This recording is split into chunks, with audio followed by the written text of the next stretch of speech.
जो पिछला 2022 में जो है उपराष्ट्रपति वाइस प्रेसिडेंट का जो चुनाव हुआ है, तो राष्ट्र प्रेसिडेंट के इलेक्टोरल कॉलेज में कितने मेंबर थे? और जो है ऑप्शन था 398, सॉरी 798, 250, 543, 788। जो अभी पिछला उपराष्ट्रपति चुनाव हुआ है 2016 में, जो वाइस प्रेसिडेंशियल इलेक्शन हुआ है, उस वाइस प्रेसिडेंशियल इलेक्शन में इलेक्टोरल कॉलेज में मेंबर कितने थे? 788।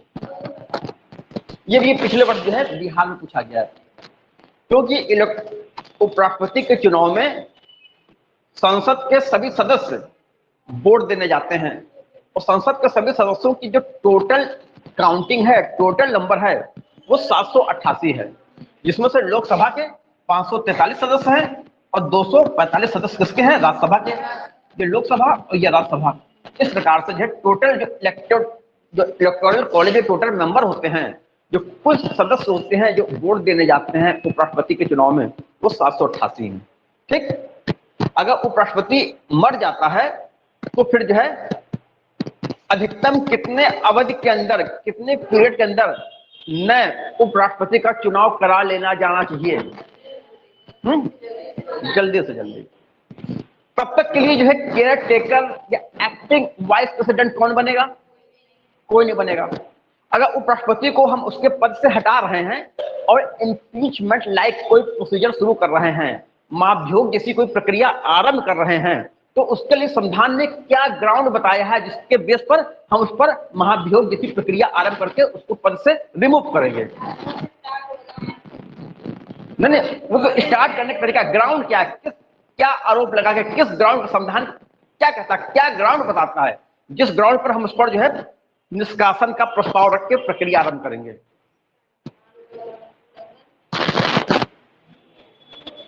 नहीं पता? संविधान ने कोई ग्राउंड नहीं बताया है। राष्ट्रपति के चुनाव के लिए संविधान, राष्ट्रपति के महाभियोग के लिए संविधान कहता है कि वायलेशन ऑफ द कॉन्स्टिट्यूशन होना चाहिए, इसके आधार पर राष्ट्रपति को उसके पद से हटाया जाता है। लेकिन उपराष्ट्रपति को उससे पद से हटाने के लिए कोई ग्राउंड मेंशन नहीं किया गया है। नहीं, कोई ना कोई तो रीजन होगा, संविधान ने कोई ग्राउंड नहीं मेंशन किया है। उपराष्ट्रपति को पद से हटाना है, कोई ना कोई ग्राउंड के आधार पर हम तो कार्रवाई से करेंगे, लेकिन संविधान ने कोई ग्राउंड बताया नहीं गया है कि इस ग्राउंड पर उसको हटाया जा सकता है। ठीक, जिस प्रकार से राष्ट्रपति के लिए बताया गया है वायलेशन ऑफ द कॉन्स्टिट्यूशन, संविधान का उल्लंघन, उस प्रकार से उपराष्ट्रपति के लिए कोई ग्राउंड नहीं बताया गया है। चलिए, आप लोगों को उपराष्ट्रपति जो आ गया ना, उपराष्ट्रपति को कितनी सैलरी मिलती है? उपराष्ट्रपति को, उपराष्ट्रपति के लिए कोई सैलरी नहीं मिलती। उसको जो सैलरी, कभी भी उसको अपने जीवन काल में कभी भी उपराष्ट्रपति के लिए कोई सैलरी नहीं मिलती, क्योंकि उपराष्ट्रपति के रूप में वो कभी कोई काम करता ही नहीं है। वो काम करता है राज्यसभा के सभापति के रूप में। तो उपराष्ट्रपति को जो सैलरी मिलती है वो राज्यसभा के सभापति की सैलरी मिलती है। और जब कभी प्रेसिडेंट का ऑफिस जो है खाली होता है तो वहां जाकर वो प्रेसिडेंट वाला काम करने लगता है, तब उसको प्रेसिडेंट वाली सैलरी मिलती है। उसको अपने जीवन में कभी भी वाइस प्रेसिडेंट वाली कोई सैलरी मिलती ही नहीं है। ठीक, क्योंकि या तो अपने जीवन में वो सभापति के रूप में काम करेगा, राज्यसभा के सभापति को बन के काम करेगा, या किसी खास परिस्थिति में वो राष्ट्रपति के ऑफिस में जाकर वहां काम करेगा, क्योंकि राष्ट्रपति छुट्टी पे चला गया है, राष्ट्रपति विदेश यात्रा पे गया है, राष्ट्रपति बीमार है, राष्ट्रपति अपने यहाँ नवरात्रि की पूजा में छुट्टी लेके चला गया है, तो राष्ट्रपति वाला काम करने लगेगा। जब राष्ट्रपति वाला काम उसने 9 दिन किया तो 9 दिन उसको जो है राष्ट्रपति वाली सैलरी मिलेगी, 9 दिन की जितनी बनती होगी।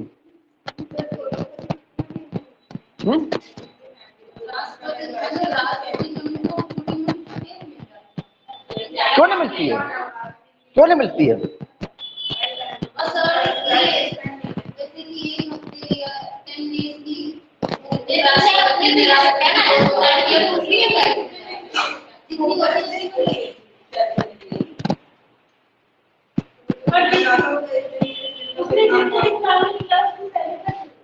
किसकी?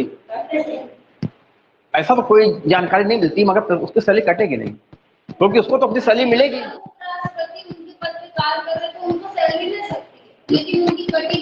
हाँ, उनकी कटेगी नहीं, क्योंकि ऐसा कुछ मिलता नहीं है, उनकी कुछ कटेगी। हाँ भाई, जिस समय वो राष्ट्रपति के काम को करेगा, उसमें सारी सुविधाएं सब कुछ उसको राष्ट्रपति वाली दी जाएंगी, और तब तक के लिए क्योंकि वहां काम नहीं करेगा चेयरमैन ऑफ द राज्यसभा, तब तक के लिए उसको वाली सैलरी नहीं दी जाएगी। हालांकि उसके बारे में कोई जानकारी जो है संविधान मिलती नहीं है, मगर कॉमन सेंस की बात है कि वो 10 दिन में कौन सी कटेगी, कौन सी मिलेगी। हाँ, तो हमको एक बार दिखा दो हमने क्या पढ़ाया था।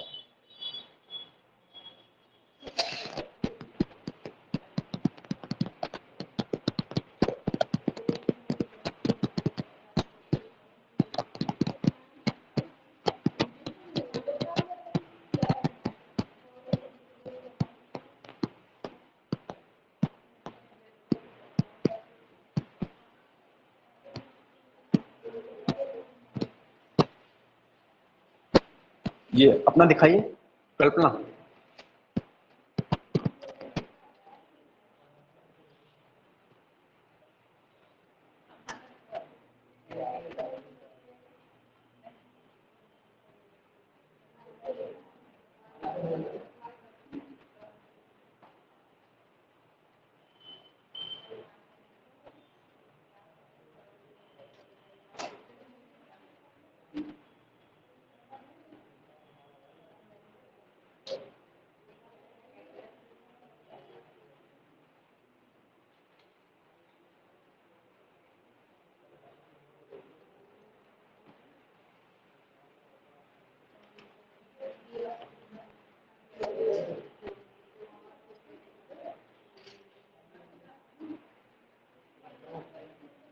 देखिए आगे, देखिए आगे समझिए। हमने आपको पिछली क्लास में बताया था कि एक साथ कई इमरजेंसी जा सकती है, ठीक। मान लीजिए जो है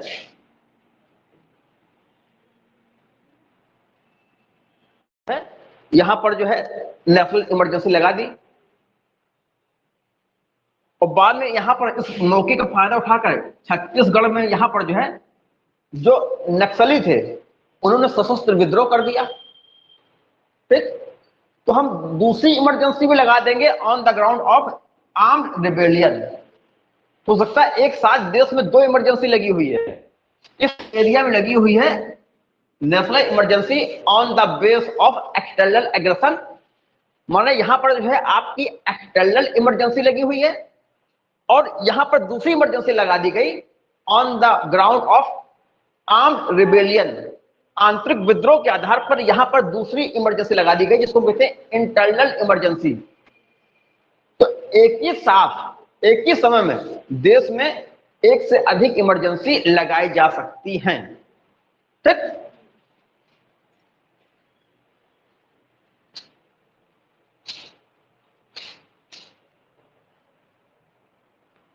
जब मैंने लिखा दिया था ना, अब देखिए जो इमरजेंसी लगाई जाएगी वो लगाई कैसे जाती है। हमने आपको बताया था कि भारत में संसदीय लोकतंत्र है, और राष्ट्रपति जो भी काम करते हैं वो काउंसिल ऑफ मिनिस्टर्स, मंत्रिपरिषद की सलाह पर राष्ट्रपति काम करते हैं। अगर राष्ट्रपति जो है नेशनल इमरजेंसी का प्रोक्लेमेशन करेंगे तो उसे council of minister with along with prime minister उनको ये एडवाइस करेगा, उनको ये रिकमेंड करेगा कि देश की सुरक्षा को खतरा हो गया है, या देश के किसी एक पार्ट को सुरक्षा को खतरा हो गया है, तो इस ग्राउंड पर आप जो है नेशनल इमरजेंसी डिक्लेयर कीजिए, तभी तो राष्ट्रपति करेंगे, ठीक। संसदीय लोकतंत्र में राष्ट्रपति जो भी काम करते हैं वो मंत्रिपरिषद और प्रधानमंत्री की सलाह पर करते हैं। बहुत कम ऐसी सिचुएशंस आती हैं जब राष्ट्रपति उनकी सलाह से नहीं बल्कि अपने विवेक से करें।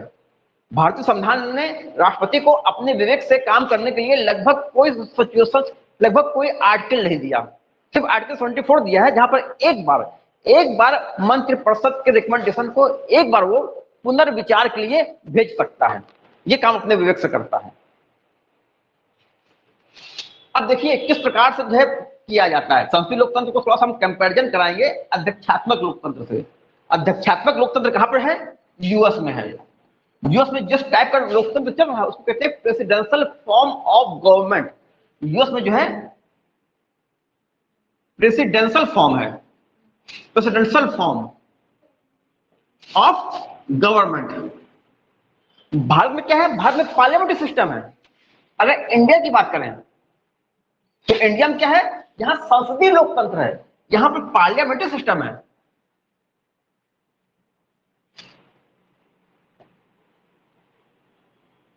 लोकतंत्र वो भी है, लोकतंत्र ये भी है। यूएस के लोकतंत्र को हम प्रेसिडेंशियल सिस्टम कहते हैं, भारत के लोकतंत्र को हम पार्लियामेंट्री सिस्टम कहते हैं। भारत के लोकतंत्र को हम संसदीय लोकतंत्र कहते हैं, यूएस के लोकतंत्र को हम अध्यक्षात्मक लोकतंत्र कहते हैं। देखिए इससे अंतर क्या होता है।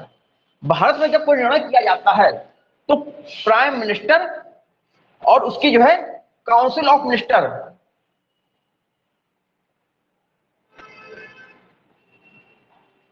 ये लोग मिलकर निर्णय करते हैं। प्रधानमंत्री अकेले निर्णय नहीं कर सकता। प्रधानमंत्री को कोई निर्णय करना है, वो अपने मंत्रिपरिषद के सामने जाकर उस निर्णय को रखते हैं, उस प्रस्ताव को रखते हैं, तो वहां से लोग मिलकर निर्णय करते हैं। और मान लो मेजॉरिटी जो है प्रधानमंत्री के साथ सहमत नहीं है तो प्रधानमंत्री वो निर्णय नहीं कर सकते। जब कोई निर्णय किया जाएगा यहां सब लोग मिलकर करेंगे और निर्णय जो है मेजॉरिटी से होगा। प्रधानमंत्री मान लीजिए पाकिस्तान पर अटैक करना चाह रहे हैं या सर्जिकल स्ट्राइक करना चाह रहे हैं, तो ऐसा नहीं करेंगे। प्रधानमंत्री पहले अपनी काउंसिल ऑफ मिनिस्टर के साथ बैठेंगे, यहां बैठ के मीटिंग की जाएगी और कहा जाएगा कि ऐसा कर दिया जाए। मान लीजिए 4 मेंबर कह रहे कि हाँ अटैक कर दिया जाए और वहां पर जो है 20 मेंबर कह रहे हैं अटैक ना किया जाए। अब प्रधानमंत्री और 4 मेंबर कुल मिला के 5 लोग बचे और 20 लोग जो है अटैक ना किया जाए इसके फेवर में है। अब अटैक नहीं किया जाएगा क्योंकि निर्णय जो है काउंसिल ऑफ मिनिस्टर में बैठ के किए जाते हैं। तो अगर किसी मुद्दे पर मतभेद है तो वहां वोटिंग करा ली जाती है कि कितने लोग इसके फेवर में हैं और कितने लोग इसके फेवर में नहीं है, और फिर जो कैबिनेट में डिसीजन हो जाता है फिर वो पूरे कैबिनेट का डिसीजन माना जाता है। ठीक, ये सिस्टम होता है हमारा पार्लियामेंट्री सिस्टम का। अब देखिए प्रेसिडेंशियल फॉर्म ऑफ गवर्नमेंट क्या होगा। यहां पर कौन है? यहां पर राष्ट्रपति है, प्रेसिडेंट है, और क्या है? इनके मंत्रियों को कहा जाता है सेक्रेटरी। इनके जो सेक्रेटरी हैं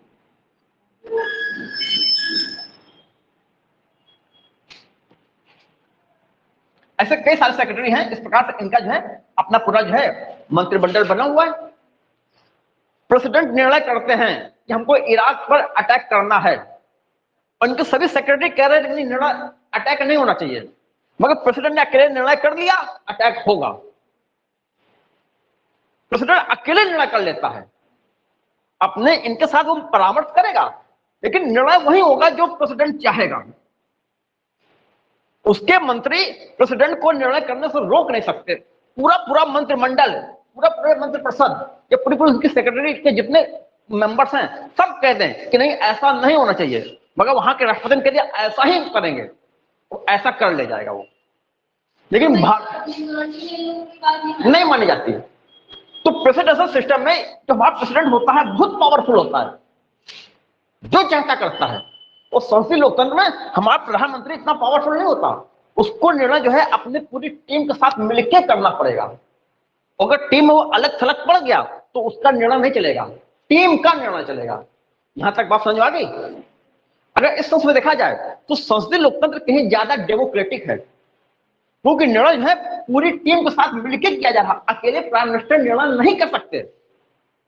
मतलब क्लियर है, जो संसदीय लोकतंत्र का अपना खास फीचर है, जबकि प्रेसिडेंशियल फॉर्म ऑफ गवर्नमेंट में प्रेसिडेंट अकेले निर्णय करता है। इनसे वो जो है एडवाइस लेगा, इनके साथ कंसल्टेशन करेगा, मगर अंत में निर्णय वही होगा, डिसीजन वही होगा जो प्रेसिडेंट चाहेगा। तो प्रेसिडेंशियल फॉर्म ऑफ गवर्नमेंट देखा जाए ये इतना डेमोक्रेटिक नहीं है, ये इतना लोकतांत्रिक नहीं है जितना कि लोकतांत्रिक यहां पर है, क्योंकि यहां पर पूरी लीडरशिप एक सिंगल इंडिविजुअल के अंदर है। और यहाँ पर जो लीडरशिप है वो कलेक्टिव है, किसी अकेले प्राइम मिनिस्टर के पास नहीं है। यहाँ पर लीडरशिप जो है, यहाँ नेतृत्व जो है सामूहिक है, इतने लोग मिलकर देश का शासन कर रहे हैं। और प्रेसिडेंशियल फॉर्म ऑफ गवर्नमेंट में अकेले प्रेसिडेंट देश का शासन कर रहा है। यहां पर ये देखा जाए, अगर कंपैरेटिव स्टडी की जाए तो ये कहीं ज्यादा तानाशाह है। यूएस का प्रेसिडेंट जो चाहे कर सकता है और कोई मंत्री कोई सेक्रेटरी उसको रोक नहीं सकता करने से। बस ज्यादा से ज्यादा आप इनको एडवाइस दे सकते हो, ऐसा होना चाहिए, ऐसा नहीं होना चाहिए। और यहां पर क्या होता है, लोग मिलकर निर्णय करेंगे, अकेले प्राइम मिनिस्टर को निर्णय नहीं करना है। वो अगर अकेले प्राइम मिनिस्टर निर्णय कर रहा है, इसका अर्थ ये वो संसदीय, वो पार्लियामेंट्री सिस्टम का वायलेशन कर रहा है। क्योंकि पार्लियामेंट्री सिस्टम में एक सिंगल इंडिविजुअल के पास जो है पावर नहीं होता। पार्लियामेंट्री सिस्टम में पूरी council of ministers along with prime minister, इस समूह के पास, इस ग्रुप के पास पावर होता है। यहां तक बात एकदम क्लियर हो गई। लेकिन होता क्या है, कई बार ये तो जो है हमने जो बताया, ये जो है वो बात बताई जो है फॉर्मली ऑफिशियली बात होती है, जिस प्रकार से पार्लियामेंट्री सिस्टम फंक्शन करता है। मगर कई बार प्राइम मिनिस्टर इतना पावरफुल होता है, वो अकेले निर्णय करता है और काउंसिल ऑफ मिनिस्टर उसका कुछ नहीं कर पाती। जैसे शायद हमारे मोदी कुछ सोच ले, काउंसिल ऑफ मिनिस्टर में किसकी हैसियत है जो मोदी का विरोध करेगा? इंदिरा गांधी कुछ सोच ले, काउंसिल ऑफ मिनिस्टर में किसकी हैसियत थी जो उनका विरोध करेगी? नेहरू जी कुछ सोच ले, काउंसिल ऑफ मिनिस्टर में कभी कभी हमारे देश में प्रधानमंत्री इतने पावरफुल हुए हैं कि मानो संसदीय लोकतंत्र न होकर पूरा सिस्टम ऐसे चलता था जैसे कि प्रेसिडेंशियल फॉर्म ऑफ गवर्नमेंट चल रही हो, कि अकेले प्रधानमंत्री ने जो इच्छा कर ली, काउंसिल ऑफ मिनिस्टर में किसी की हिम्मत नहीं है कि उसको विरोध करे। ठीक, यहां तक क्वेश्चन एकदम क्लियर है। हमारी इंदिरा गांधी ऐसी ही थी, उन्होंने निर्णय कर लिया कि देश में जो है इमरजेंसी लगाई जाएगी। काउंसिल ऑफ मिनिस्टर्स ने पूछा तक नहीं, उनसे बात तक नहीं करी। राष्ट्रपति उन्हीं का बनाया हुआ था, फखरुद्दीन अली अहमद उनका बनाया हुआ राष्ट्रपति था। देखिए, आपको पता है, अब तक आप लोग जान चुके हैं, राष्ट्रपति वही बनता है जिसको प्रधानमंत्री चाह लेते हैं।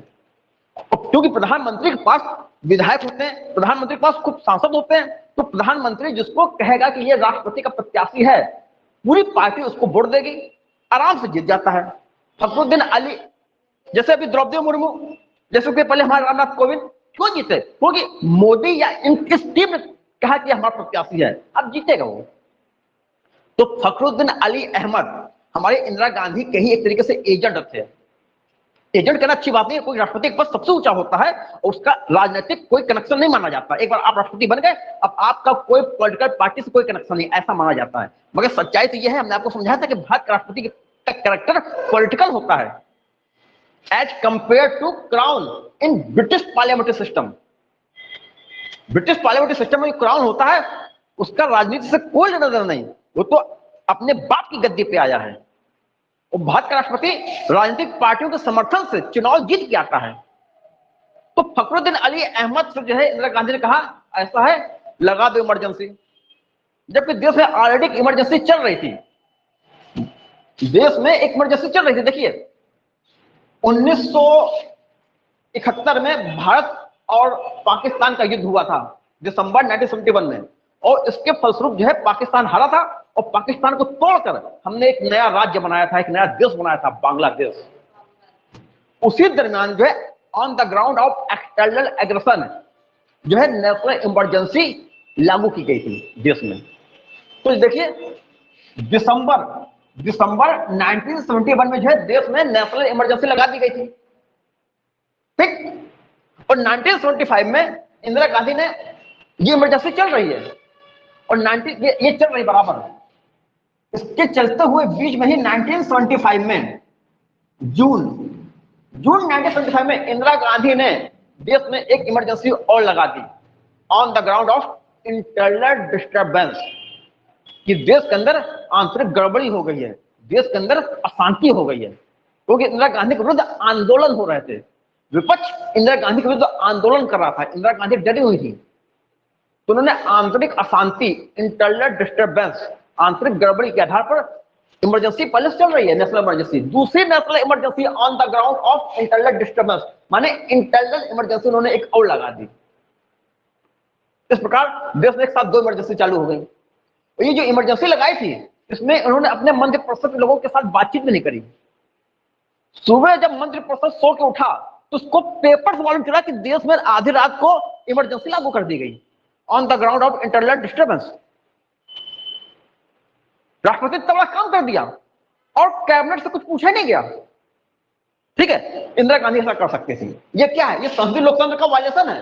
संसदीय लोकतंत्र में आप लोग बैठ कर निर्णय करते हो, तो जो मेजोरिटी का डिसीजन होता है उस डिसीजन को जो है जाकर राष्ट्रपति को बताया जाता है कि देखिए राष्ट्रपति महोदय, हम लोगों ने मिलकर ये निर्णय कर लिया है। राष्ट्रपति उस चीज को मानते हैं। देखिए यहाँ तो किसी के साथ बैठ के बातें नहीं की गई। इंदिरा गांधी सीधे राष्ट्रपति लगा दो, राष्ट्रपति ने लगा दिया। ये सब क्या हो रहा है? और क्लियर हो रहा है? तो इस प्रकार से आंतरिक आधार पर जब लगाया गया था तो कैबिनेट से कोई पूछताछ तक नहीं की गई थी। बाद में जब है इंदिरा गांधी की सरकार 77 में चुनाव हुए तो इंदिरा गांधी की सरकार हार गई और जो है एक नई सरकार आई जनता पार्टी की। मोरारजी देसाई उसके प्रधानमंत्री थे। देश में पहली बार ऐसा हुआ था कि जब केंद्र में एक गैर कांग्रेसी नॉन कांग्रेस गवर्नमेंट बनी under the leadership of Morarji Desai, Janata party की सरकार बनी।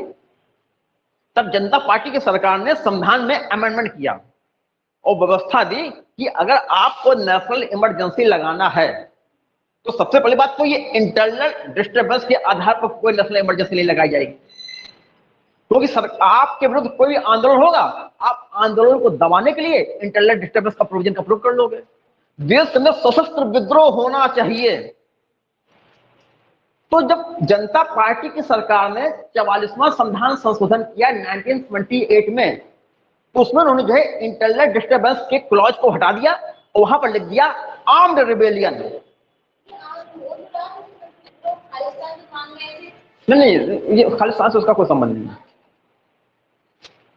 उसमें खालिस्तान का कोई मुद्दा नहीं था। ठीक, तो एक तो आर्म्ड रिबेलियन रख दिया गया। दूसरा संविधान में यह लिख दिया गया कि देखिए अगर प्रेसिडेंट कभी नेशनल इमरजेंसी इंपोज करेंगे, अगर प्रेसिडेंट नेशनल इमरजेंसी डिक्लेयर करेंगे तो प्रेसिडेंट के पास रिटर्न कैबिनेट का जो है लेटर आना चाहिए।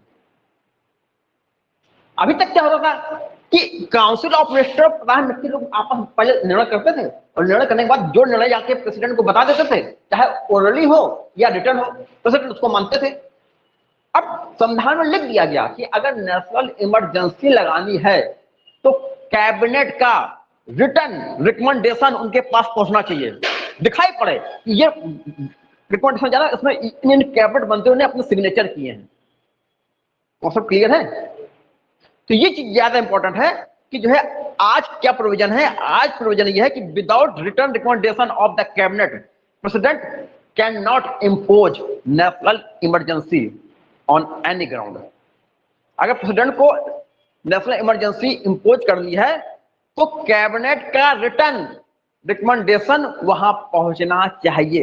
ये सब 44th अमेंडमेंट के द्वारा इस प्रकार के सेफगार्ड्स डाले गए हैं ताकि मिसयूज ना हो सके, मनमानापन ना हो सके। यहां तक बात क्लियर?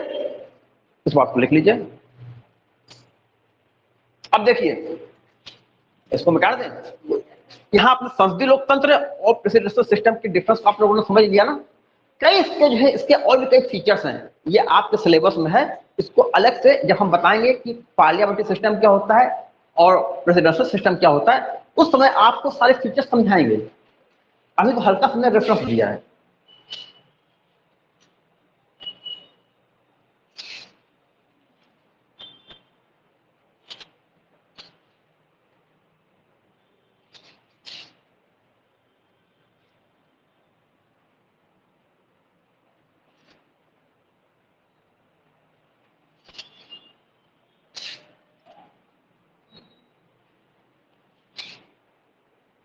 पैरा चेंज करके लिखिए।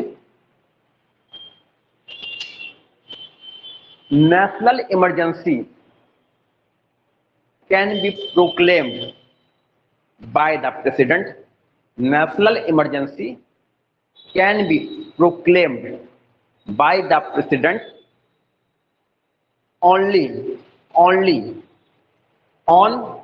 only on written, only on written recommendation, only on written recommendation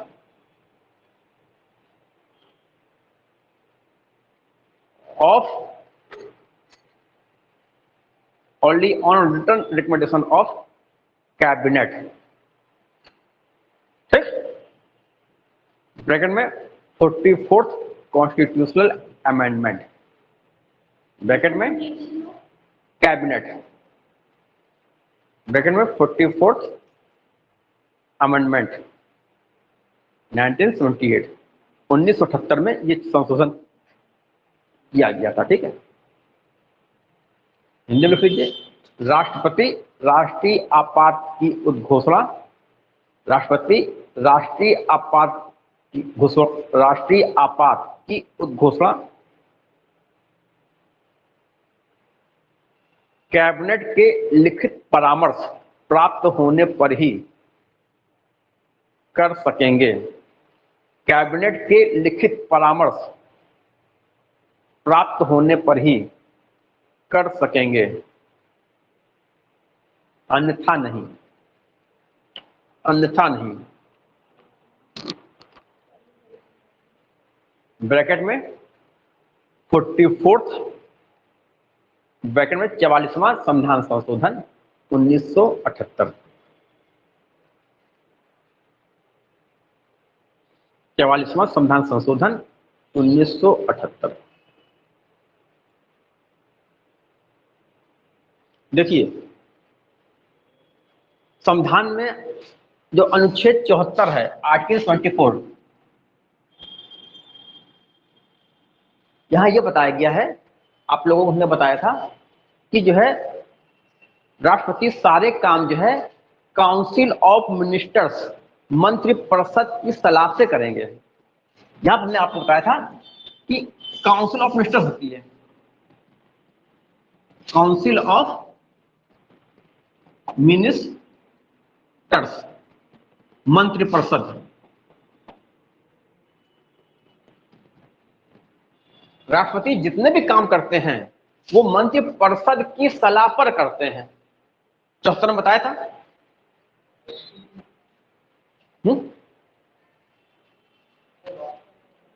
72 में तो राष्ट्रपति का जो है जो क्षमादान की शक्तियां हैं वो है 72 में ना। तो अब हम कह रहे हैं नेशनल इमरजेंसी की बात कर रहे हैं। नेशनल इमरजेंसी किसमें है? आर्टिकल 352। यहां पर क्या है? ये नेशनल इमरजेंसी को बता रहा है।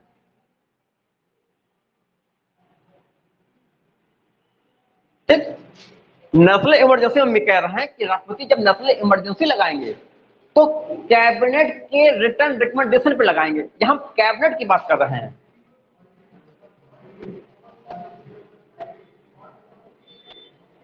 हमारे संविधान में हर जगह जो है काउंसिल ऑफ मिनिस्टर्स की बात कही गई है कि राष्ट्रपति जो भी काम करते हैं काउंसिल ऑफ मिनिस्टर्स के एड और एडवाइस पर, उसके रिकमेंडेशन में काम करते हैं।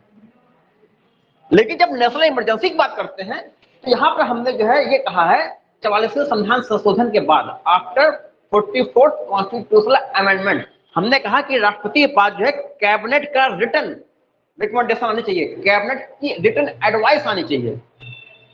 तो कैबिनेट शब्द का प्रयोग अगर कहीं हुआ है तो वो आर्टिकल 352 में हुआ है और कहीं नहीं हुआ है। ठीक, तो एग्जाम में ये पूछा जाता है कि संविधान में कैबिनेट टर्म का, कैबिनेट शब्द का प्रयोग किस अनुच्छेद में किया गया है? तो कैबिनेट शब्द का प्रयोग जो है आपको अनुच्छेद 352 मिलता है। ये कैबिनेट क्या है, ये काउंसिल ऑफ मिनिस्टर क्या है, क्या डिफरेंस है इनमें? तो देखिए, काउंसिल ऑफ मिनिस्टर एक बड़ी, एक लार्जर बॉडी है।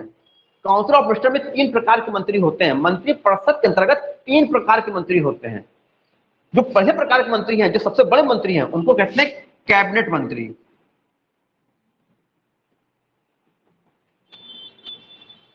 इनकी सहायता के लिए जो है राज्य मंत्री होंगे, राज्य मंत्री। और इससे भी छोटे जो मंत्री होते हैं जिसकी रैंक इनसे कम होती है वो होते हैं उप मंत्री, डिप्टी मिनिस्टर। ये minister minister for state exactly, अभी मुझे इसको इंग्लिश नहीं पता है, तो उसको हम वो देखेंगे ना, काउंसिल ऑफ मिनिस्टर, तो वहां इसकी एग्जैक्ट इंग्लिश बता पाएंगे। ये मिनिस्टर ऑफ, मान लीजिए वित्त मंत्रालय है,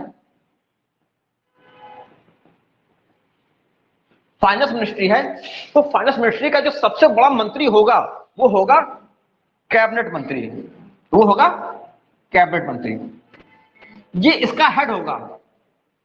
जैसे निर्मला सीतारमन ये कैबिनेट मंत्री हैं, पूरा वित्त मंत्रालय का ये सब अध्यक्ष हैं, सब कुछ इनके अंडर, पूरा मंत्रालय, वित्त मंत्रालय, पूरा पूरा फाइनेंस मिनिस्ट्री निर्मला सीतारमन के अंडर में काम कर रही है। ये शीर्ष पर है, ये एपेक्स पर है, टॉप पर है फाइनेंस मिनिस्ट्री के। अब इनको सहायता करने के लिए, कैबिनेट मंत्री की सहायता करने के लिए कई वित्त राज्य मंत्री होंगे, उस फाइनेंस मिनिस्ट्री में कई जो है राज्य मंत्री भी होंगे, जैसे हो सकता है वहां पर 1, 2 या 3 जो है वहां पर राज्य मंत्री हो। इनका काम क्या है? इनका काम है कैबिनेट मिनिस्टर को जो है सहायता पहुंचाना, जो उसके असिस्टेंट के रूप में काम करते हैं। इसके अलावा किसी वित्त मंत्रालय में और नीचे जो है मंत्री होंगे वो होंगे उप मंत्री, इनका काम भी जो है इनकी सहायता करना है। जैसे मान लीजिए निर्मला सीतारमन से कोई प्रश्न पूछा जा रहा है संसद में, उस संसद के प्रश्न के जवाब को पता करना है, तो उसमें जो है उप मंत्री इनकी सहायता करेंगे। तो बड़ा मंत्री कौन है? किसी मंत्रालय में जो सबसे बड़ा मंत्री होता है, जो वहां का इंचार्ज होता है पूरे मंत्रालय का, उसको हम कैबिनेट मंत्री कहते हैं। निर्मला सीतारमन वित्त मंत्रालय की सबसे बड़ी मंत्री है, कैबिनेट मंत्री हैं, मगर उसी वित्त मंत्रालय में कई राज्य मंत्री भी होंगे जो इनके असिस्टेंट के रूप में काम करेंगे, और कुछ उप मंत्री भी होंगे, डिप्टी मिनिस्टर, जो कैबिनेट मिनिस्टर के अंडर में काम करेंगे। तो मंत्री परिषद में जो है ये सभी मंत्री आ जाते हैं। इसी प्रकार से हर डिपार्टमेंट की ही बात होगी। मान लीजिए विदेश मंत्रालय है, तो विदेश मंत्रालय में एक कैबिनेट मंत्री होगा, और फिर उसके कैबिनेट मंत्री के असिस्टेंस के लिए, उसकी सहायता के लिए कुछ राज्य मंत्री होंगे उसी मंत्रालय में, और कुछ उप मंत्री होंगे। तो जब हम कहते हैं मंत्री परिषद, तो मंत्री परिषद में जितने मंत्रालय हैं सभी के कैबिनेट मंत्री भी आ जाते हैं, और उनके जितने भी राज्य मंत्री हैं वो भी आ जाते हैं, और उनके भी जो असिस्टेंट है उप मंत्री, ये सब आ जाते हैं। तो मंत्री परिषद जो है एक भारी भरकम निकाय है, it is a larger body. अब मान लीजिए हमको जो है राष्ट्रपति को रिटर्न में रिकमेंडेशन देना है, तो उस पूरे भारी भरकम बॉडी को बुलाकर उनसे जो है रिटर्न में लिखवाएं या उनसे सिग्नेचर करवाएं, ये तो काफी गड़बड़ हो जाएगा। तो क्या करना है हमको? आपको इमरजेंसी लगानी, इमरजेंसी का केस है ना, तो तुरंत जो है कैबिनेट मंत्री को बुला लिया गया, उनसे सिग्नेचर करवा लिया गया और भेज दिया गया, जाइए। ये राज्य मंत्री उप मंत्री इनके सिग्नेचर की जरूरत नहीं पड़ेगी। अब कॉन्सेप्ट क्लियर हो गया? आपसे जो प्रश्न पूछा जाएगा वो ये कि कैबिनेट शब्द का प्रयोग कहां किया गया है, संविधान में कैबिनेट शब्द का प्रयोग कहां किया गया है? तो आर्टिकल 352 में किया गया है, और ये 44th कॉन्स्टिट्यूशनल अमेंडमेंट के बाद किया गया है, पहले नहीं था। पहले से हर जगह जो है काउंसिल ऑफ मिनिस्टर चलता था, और आज भी चल रहा है, लेकिन जो है नेशनल इमरजेंसी के केस में जो है हम कैबिनेट शब्द का प्रयोग कर रहे हैं, इसका रिटर्न रिकमेंड जो होता है, ठीक है, तो लिख लीजिए आगे। द टर्म कैबिनेट, हिंदी में लिखा दिया ना, the term cabinet has been used, the term cabinet has been used in article 352. The term cabinet has been used in article 352 after 44th amendment, after 44th amendment.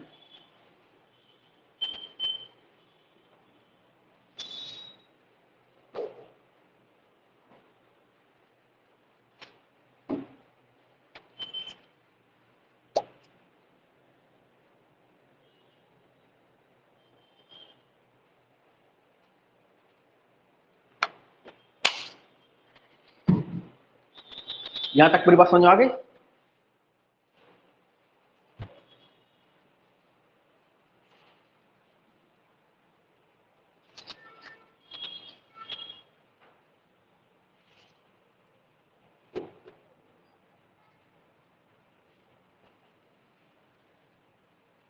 देखिए, अभी तक आप लोगों ने जो सीखा, अभी तक आप लोगों ने जो जाना, वो ये जाना कि नेशनल इमरजेंसी के 3 ग्राउंड हैं। वॉर,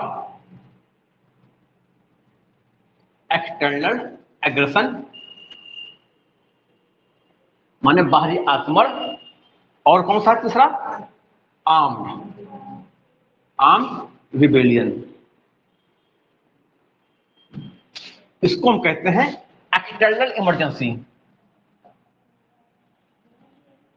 ठीक। और इसको हम कहते हैं इंटरनल इमरजेंसी। यहां तक तो कोई कंफ्यूजन नहीं है ना? देखिए, ये जो आर्म्ड रिबेलियन शब्द है, ये जो है 44वें संविधान संशोधन के बाद लाया गया है। इसके पहले यहां पर क्या था? इसके पहले यहां पर था जो है इंटरनल इंटरनल डिस्टर्बेंस, ठीक। और इस आधार पर 1975 में जो है एक इमरजेंसी लगाई भी गई थी इंटरनल डिस्टर्बेंस के आधार पर। बाद में क्योंकि देखा गया कि इस क्लॉज का दुरुपयोग किया गया है, तो यहां पर स्पष्टता लाने के लिए, क्लैरिटी लाने के लिए लिख दिया गया कि जब तक आर्म्ड रिबेलियन नहीं होगा, जब तक सशस्त्र विद्रोह नहीं होगा, तब तक जो है इमरजेंसी नहीं लाई जाएगी। ये नहीं कि आंदोलन चल रहा है, आपने कह दिया इंटरनल डिस्टर्बेंस तो आपने इमरजेंसी लगा दिया, ऐसा नहीं किया जाएगा। दूसरी चीज ये व्यवस्था की गई कि इन ग्राउंड पर आप नेशनल इमरजेंसी लगा सकते हैं, लेकिन जरूरी नहीं है कि वार हो जाए या एक्सटर्नल एग्रेशन हो जाए या आर्म्ड रिबेलियन हो जाए। अगर प्रेसिडेंट को लगता है कि ऐसा खतरा है कि आर्म्ड रिबेलियन हो सकता है, एक्सटर्नल एग्रेशन हो सकता है, वार हो सकता है, तो सिर्फ on the ground of apprehension, on the ground of fear जो है इमरजेंसी लगाई जा सकती है। इस बात का इंतजार नहीं किया जाएगा कि पाकिस्तान पहले बम फेंक दे तब हम कहेंगे एक्सटर्नल एग्रेशन हो गया, चलो लगाओ इमरजेंसी। इसका इंतजार नहीं करेंगे कि हम पर बम फेंके या वो युद्ध करे, या हमको हमारे पास मिलिट्री इंटेलिजेंस है कि देश के अंदर जो है कुछ आर्म्ड रिबेलियन की गतिविधियां प्लानिंग हो रही है और किसी भी समय सशस्त्र विद्रोह हो सकता है, नक्सली जो है कुछ कर सकते हैं, या नक्सलियों ने और आईएसआई ने या आईएसआई ने या सिमी ने आपस में कुछ गठजोड़ कर लिया है और देश के अंदर सरकार के विरुद्ध एक आर्म्ड रिबेलियन होने वाला है। तो हम होने वाला है, अभी हुआ नहीं है, तो हम इस ग्राउंड पर भी जो है नेशनल इमरजेंसी लगा सकते हैं। तो नेशनल इमरजेंसी लगाया जा सकता है इन 3 ग्राउंड पर। ये वास्तव में हो गए हैं, इस आधार पर भी लगाया जाएगा, और ये अभी एक्चुअली में हुए नहीं है, सिर्फ लगता है कि हो जाएगा, तो आशंका के आधार पर भी नेशनल इमरजेंसी लगाई जा सकती है, ठीक। इसी बात को लिख लीजिए।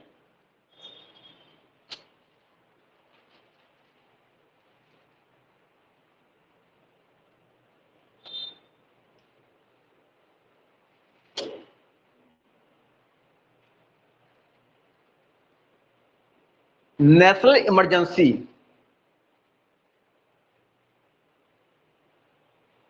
Can be proclaimed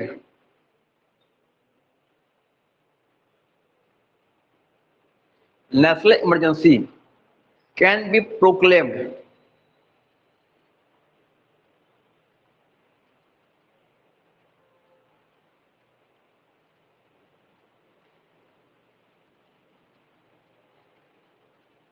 even even before actual occurrence, even before actual occurrence, even before actual occurrence of war, external aggression or armed rebellion, national emergency can be imposed, that can be declared even before actual occurrence of war or external aggression or armed rebellion, if if the president is satisfied, if the president is satisfied that there is imminent danger, if president is satisfied that there is eminent danger.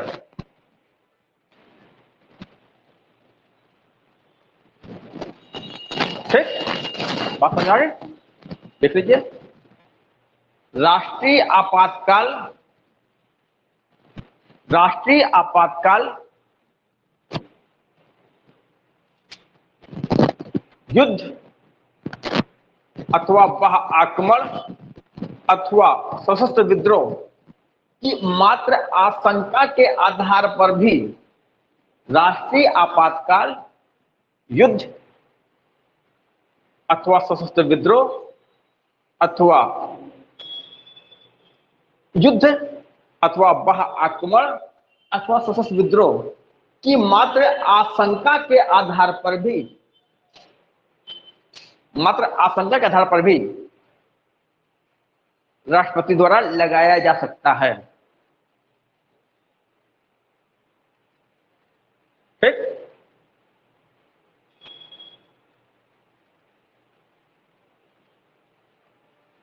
ये तो आपको लिखा दिया था कि पूरे भारत में या भारत किसी एक भाग में लगाया जा सकता है। तो द एंटायर कंट्री और any part thereof national emergency can be imposed, लिखाया ना है।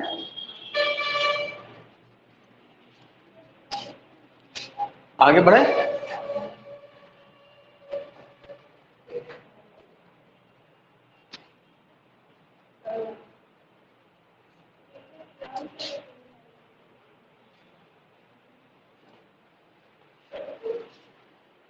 अब देखिए, अगली हेडिंग है अप्रूवल ऑफ नेशनल इमरजेंसी।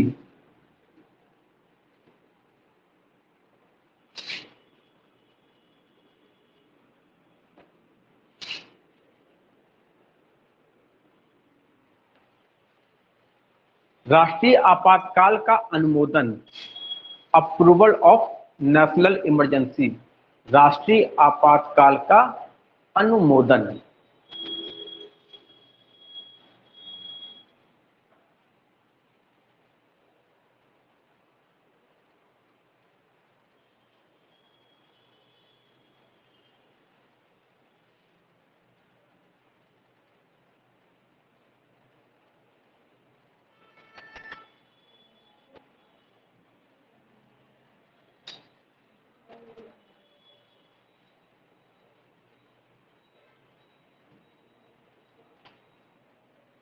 देखिए इसमें क्या होता है, जैसे नेशनल इमरजेंसी लगा दी गई, राष्ट्रपति ने जो नेशनल इमरजेंसी घोषणा की, तो वो जो डिक्लेरेशन हुआ है, वो जो प्रोक्लेमेशन हुआ है, उसको संसद से पारित कराना पड़ता है, उसको संसद से पास कराना पड़ता है, और इसके लिए 1 महीने का समय दिया जाता है। अगर राष्ट्रपति ने कहा कि आज से नेशनल इमरजेंसी लागू कर दी गई on the ground of armed rebellion, या on the ground of war, या on the ground of external aggression, या on the ground of imminent danger, माने वास्तव में कुछ हुआ नहीं, अभी ना तो एग्रेशन हुआ है, ना वॉर हुआ है, ना कोई आर्म्ड रिबेलियन हुआ है, on the ground of apprehension, हमें लगता है कि ऐसा होने वाला है, इस आधार पर राष्ट्रपति ने जो है नेशनल इमरजेंसी को जो है डिक्लेयर कर दिया। तो राष्ट्रपति का जो डिक्लेरेशन है, इसको जो है 30 दिन के अंदर पार्लियामेंट के द्वारा अप्रूव कराना पड़ेगा।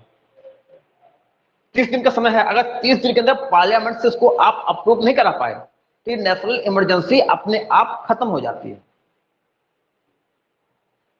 ठीक, तो अगर मान लीजिए जो है आज जो है नेशनल इमरजेंसी लगाई जाती है, तो पार्लियामेंट के 2 सदन हैं, लोकसभा और राज्यसभा। तो लोकसभा और राज्यसभा दोनों जगह से अलग अलग सेपरेटली आपको जो है इसको विशेष बहुमत से, स्पेशल मेजॉरिटी से पास करना पड़ेगा। कैसे? स्पेशल मेजॉरिटी,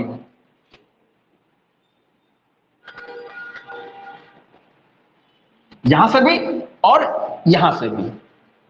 और टाइम कितना होता है? डिक्लेरेशन के बाद, जिस दिन से डिक्लेरेशन इशू किया गया है उस दिन से within 30 days,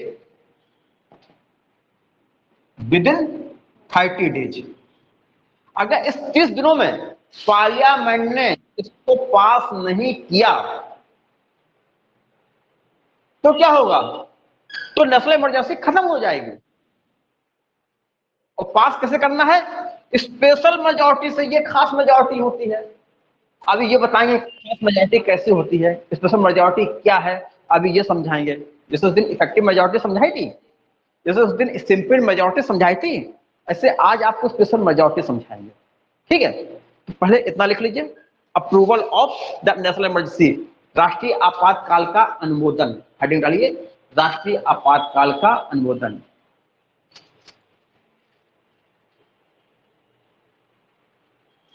A proclamation, a proclamation of national emergency by the president, a proclamation of national emergency by the president, या of the president, must be passed, must be passed, must be passed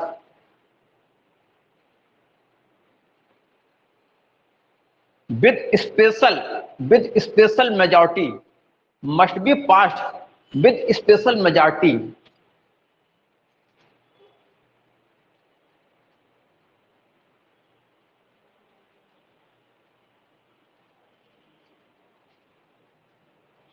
इस प्रकार से must be passed by both the houses of parliament, must be passed by, हाँ लिख लीजिए, must be passed by both the houses of parliament with special majority separately, must be passed by both the houses of parliament separately with special majority, with special majority within 30 days, within 30 days, within 30 days from the date of its issue, within 30 days from the date of its issue। ये बात समझ आ गई? समझ में बात आ गया? जो हमने इमरजेंसी का डिक्लेरेशन किया है वो लोकसभा और राज्यसभा दोनों से अलग अलग स्पेशल मेजॉरिटी के द्वारा विद इन 30 डेज जो है वो पास होना चाहिए। ठीक, अब देखिए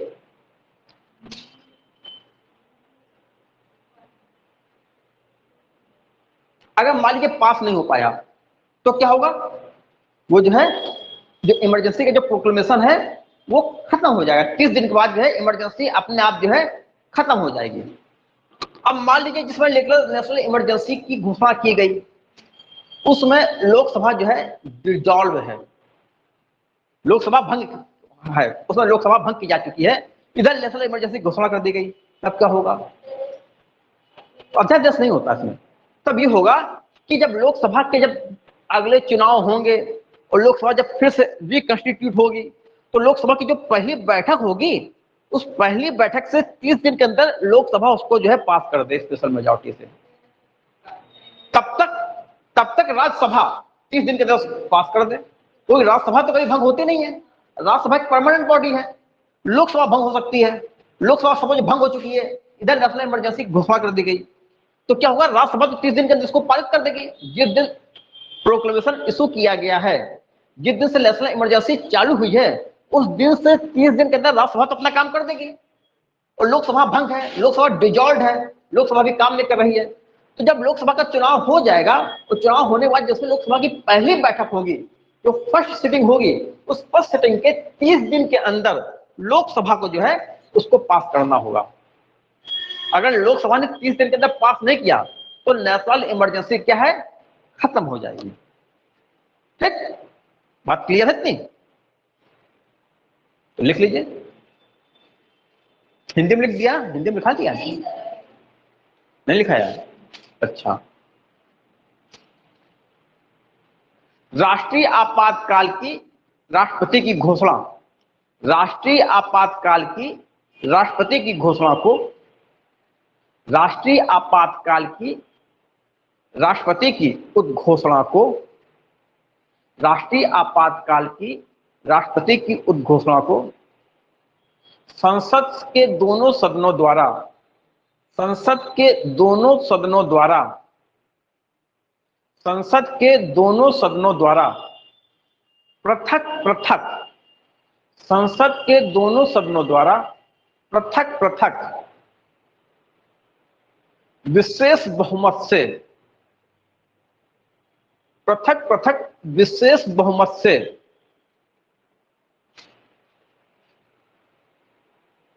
घोषणा जारी करने की तिथि से, घोषणा जारी करने की तिथि से 30 दिन के अंदर, 30 दिन के अंदर पारित किया जाना आवश्यक है।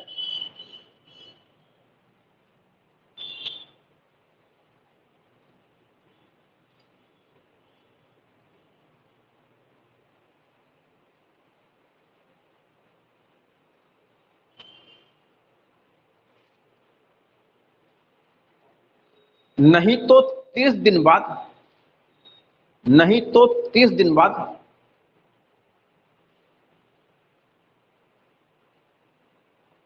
राष्ट्रीय आपात समाप्त हो जाएगा। नहीं तो 30 दिन बाद राष्ट्रीय आपात समाप्त हो जाएगा। नहीं तो 30 दिन बाद राष्ट्रीय आपात समाप्त हो जाएगा। ये जो विशेष बहुमत है इसको अंडरलाइन कीजिए, जो स्पेशल मेजॉरिटी है इसको अंडरलाइन कीजिए।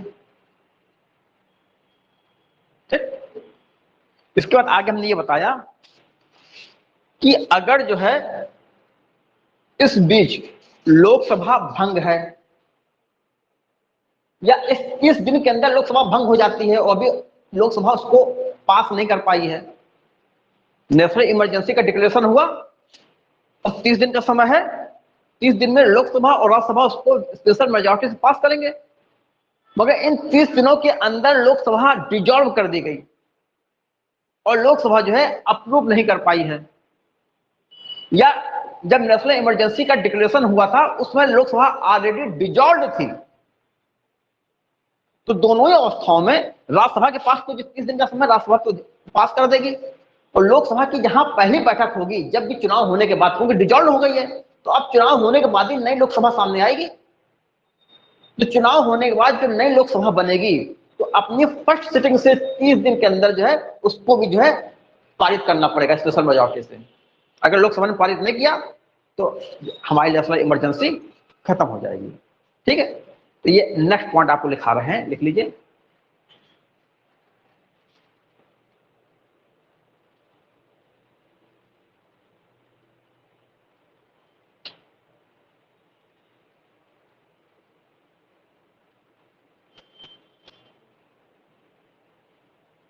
at a time when national emergency is proclaimed,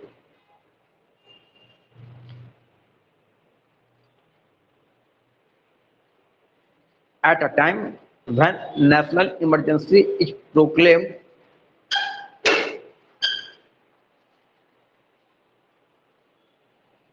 and Lok Sabha has been dissolved, and Lok Sabha has been dissolved, or dissolution of Lok Sabha take place, or dissolution of Lok Sabha take place during a period of 30 days, during a period of 30 days without approving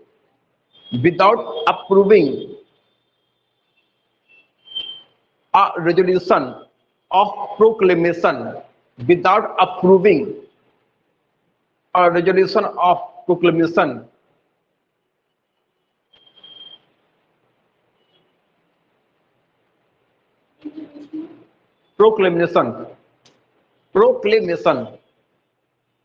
then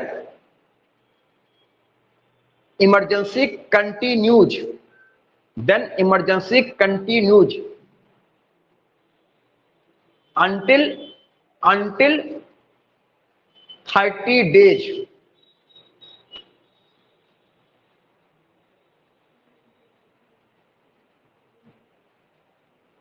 from the first sitting, until 30 days from the first sitting of Lok Sabha, from a first sitting of Lok Sabha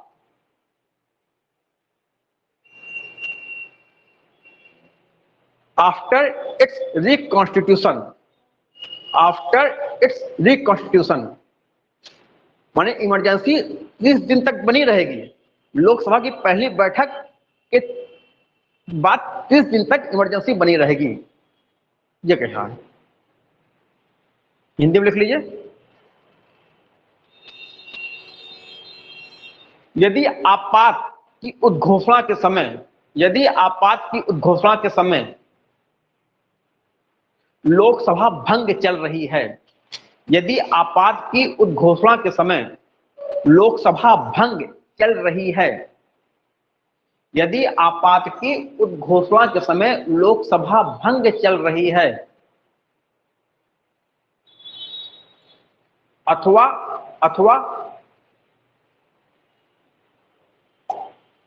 उद्घोषणा के 30 दिन के अंदर ही, अथवा उद्घोषणा के 30 दिन के अंदर ही लोकसभा भंग कर दी गई है, अथवा उद्घोषणा के 30 दिन के अंदर ही लोकसभा भंग कर दी गई है, लोकसभा भंग कर दी गई है,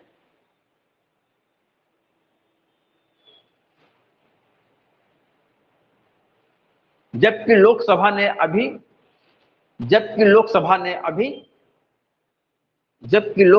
अभी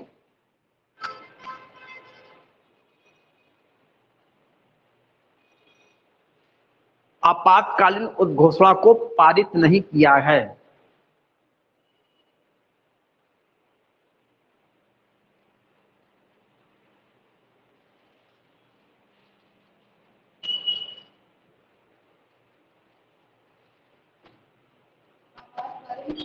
उद्घोषणा को अभी पारित नहीं किया है।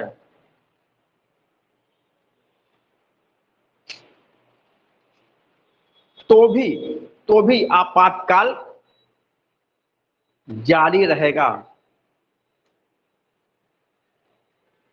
तो भी आपातकाल जारी रहेगा।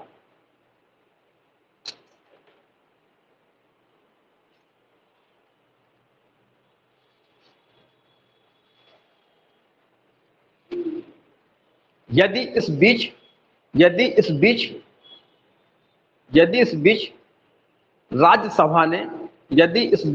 राज्यसभा ने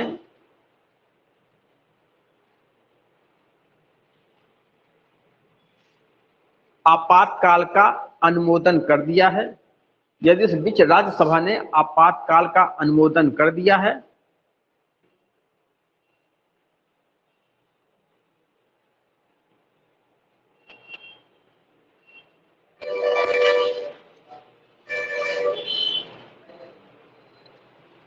और नई लोकसभा अपनी प्रथम बैठक के 30 दिन के अंदर, और नई लोकसभा अपनी प्रथम बैठक के 30 दिन के अंदर, जो नई लोकसभा बनेगी उसकी बात की जा रही है, अपनी प्रथम बैठक के 30 दिन के अंदर आपातकाल का अनुमोदन कर दे। दिखाओ इंग्लिश का देखो।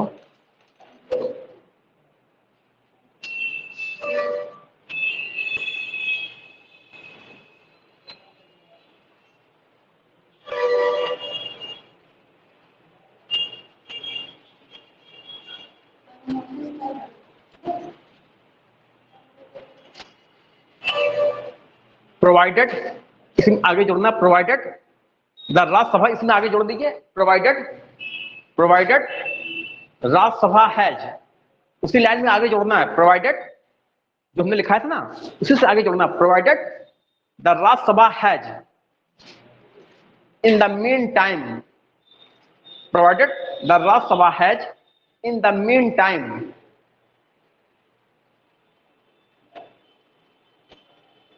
passed the resolution of emergency, passed a resolution of emergency। ये बात पूरी क्लियर हो गई जो हम बताना चाह रहे हैं।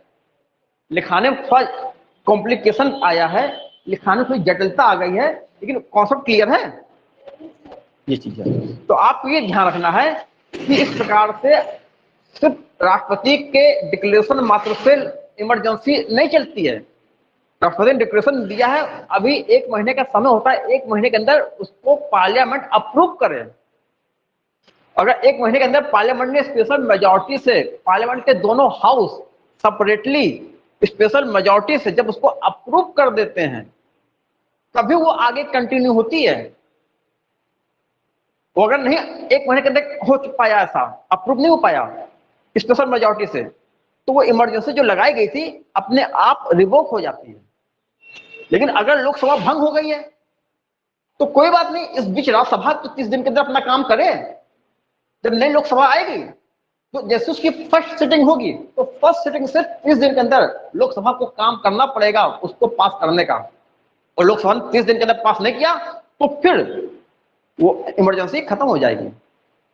ये प्रोविजन जो है जोड़े गए हैं, ठीक।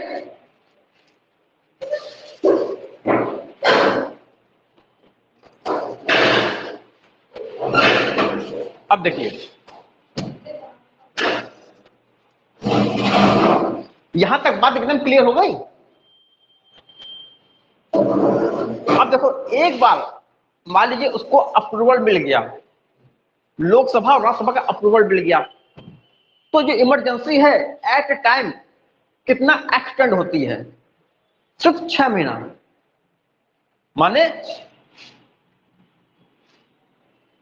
अप्रूवल मिल गया, अप्रूवल मिलने के बाद जो इमरजेंसी बनी रहेगी उसका जो कंटिन्यूटी है वो सिर्फ जो है ओनली फॉर 6 मंथ्स, बस 6 तक चलती है। अगर इसको आपको आगे बढ़ाना है तो फिर से आप संसद में एक रेजोल्यूशन रखें, उसको स्पेशल मेजॉरिटी से पास करें, तो आगे एक्सटेंड होकर फिर से 6 महीना चल जाएंगे, फिर से 6 महीना। अभी भी आपको लगता है देश में संकट है, अभी हमें इमरजेंसी की जरूरत है, तो ये 6 महीना खत्म होने से पहले आपको पार्लियामेंट के दोनों हाउस से स्पेशल मेजॉरिटी से फिर से उसको अप्रूव कराना पड़ेगा, फिर से उसको पास करना पड़ेगा, फिर से नेक्स्ट 6 मंथ।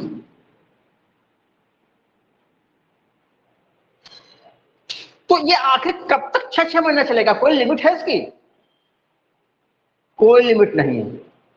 ऐसे कई साल तक चलाया जा सकता है, क्योंकि नहीं पता संकट कितना लंबा खींचेगा। तो जब तक सरकार को लगता संकट है वो उसको जो है इस प्रकार से एक्सटेंड करते रह सकती है। तो अगर पूछा जाए कि आपातकाल अधिकतम कितनी अवधि तक जारी रह सकता है, the maximum period for which emergency can be extended, तो देयर इज नो लिमिट। 6 महीने की दर से इसको अनंत काल तक जारी रखा जा सकता है। लेकिन एट ए टाइम एक बार में इमरजेंसी कितनी एक्सटेंड हो सकती है? 6 मंथ। ठीक, बात क्लियर हो गई। ये जो 44th अमेंडमेंट के द्वारा जोड़ा गया है। नहीं तो पहले क्या होता था कि एक बार नेशनल इमरजेंसी आपने डिक्लेयर कर दी, एक बार नेशनल इमरजेंसी ऑपरेशन में आ गई तो लगातार चलती रहेगी, उसको बार बार रिन्यू नहीं कराना पड़ेगा, उसको बार बार बढ़ाना नहीं पड़ेगा। अब ऐसी व्यवस्था कर दी गई है ताकि इस प्रकार के प्रोविजन का दुरुपयोग ना हो पाए।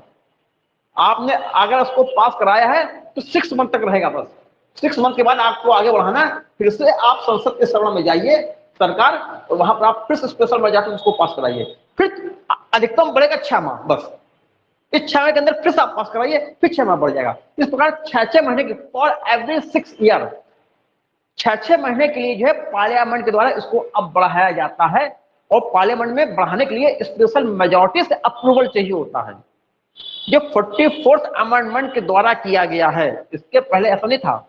अभी तक देश में 3 बार इमरजेंसी डिक्लेयर की गई है, और उस समय जो है इस प्रकार का कोई प्रोविजन नहीं था। आराम से एक बार आप डिक्लेयर कर दीजिए, फिर राष्ट्रपति जब तक चाहेंगे तब तक चलती रहेगी। अब राष्ट्रपति चाहेंगे तब तक नहीं चलेगा, संसद चाहेगी।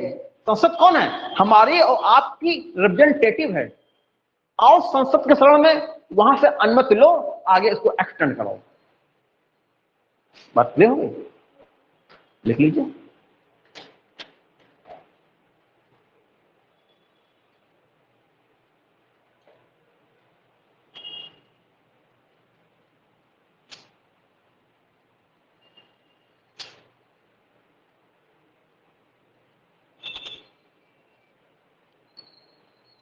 If approved by both the houses of parliament, if approved by both the houses of parliament, if approved by both the houses of parliament, if approved by both the houses of parliament with special majority, comma, a national emergency can continue, a national emergency can continue for a period of 6 months, for a period of 6 months at one time.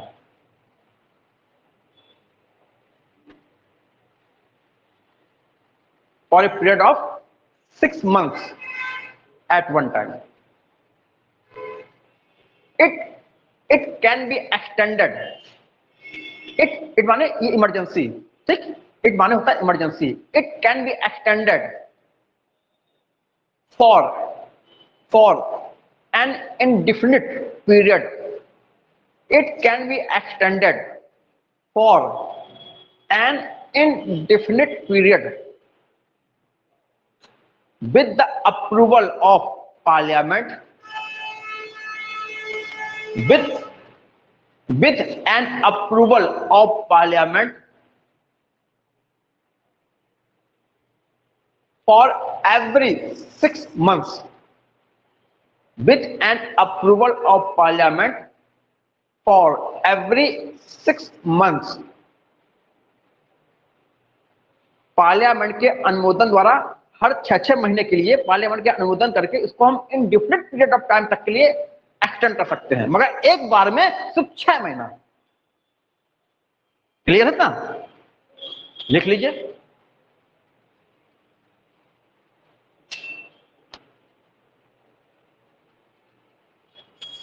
संसद के अनुमोदन के बाद, संसद के अनुमोदन के बाद, संसद के अनुमोदन के बाद, संसद के अनुमोदन के बाद राष्ट्रीय आपात एक बार में सिर्फ 6 महीने तक जारी रह सकता है। एक बार में सिर्फ 6 महीने तक जारी रह सकता है।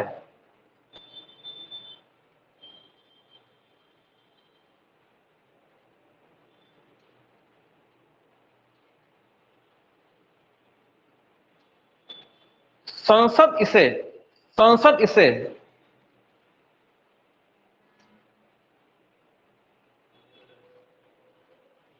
प्रत्येक 6 महीने में बार बार अनुमोदित करके, संसद इसे प्रत्येक 6 महीने में, संसद इसे प्रत्येक 6 महीने में बार बार अनुमोदित करके अनिश्चित काल तक जारी रख सकती है। अनिश्चित काल तक जारी रख सकती है।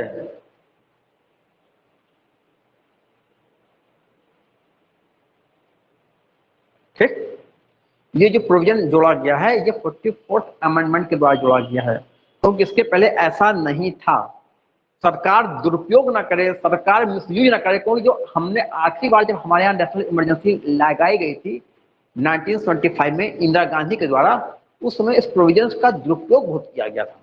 तो दुरुपयोग को रोकने के लिए एक तो ये व्यवस्था की गई, इसको स्पेशल मेजॉरिटी से पास होना होगा। पहले सिंपल मेजॉरिटी से पास हो जाता था, राष्ट्रपति ने जो डिक्लेरेशन किया उसके बाद उनका डिक्लेरेशन सिंपल मेजॉरिटी से लोकसभा और राज्यसभा से पास हो जाता था। अब कर दिया गया स्पेशल मेजॉरिटी चाहिए। दूसरा, राष्ट्रपति ने डिक्लेरेशन किया, एक बार डिक्लेरेशन कर दिया तो अब उसको बार बार बढ़ाने पड़ता था, वो अब लगातार चलता रहता था जब तक राष्ट्रपति उसको रिवोक ना करें। अब व्यवस्था कर दी गई कि एक बार में 6 महीने तक ही चलेगा, 6 महीने बाद आप फिर से उसको अनुमोदित कराइए तो अगले 6 महीना फिर बढ़ेगा, और उसके 6 महीने फिर से आप अनुमोदित करिए अगला 6 महीना, तो 6 महीने की दर से आपको आगे बढ़ाना पड़ेगा। ठीक, ये सेफ गार्ड जो है लगाए गए हैं ताकि अब इसका मिसयूज ना हो सके।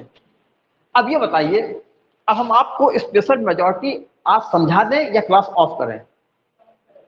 चलिए,